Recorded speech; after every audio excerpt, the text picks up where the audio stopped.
The word we'll be learning in this section is asai, which you will often hear in situations when talking about depths, surfaces, or levels in both literal and metaphorical sense.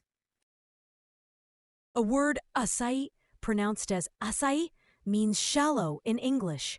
It's used to describe something that isn't deep and can refer to both physical and abstract things, like a shallow water or a surface conversation.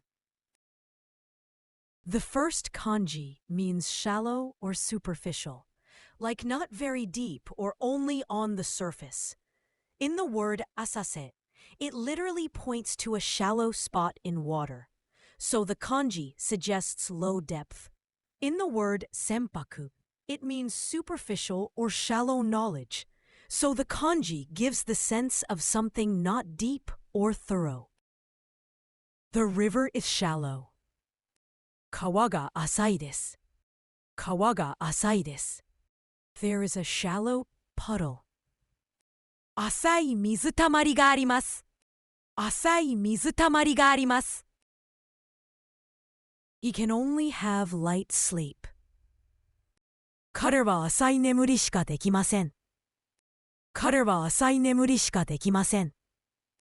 He has a shallow understanding. Kare wa asai rikai desu. Kare wa asai rikai desu.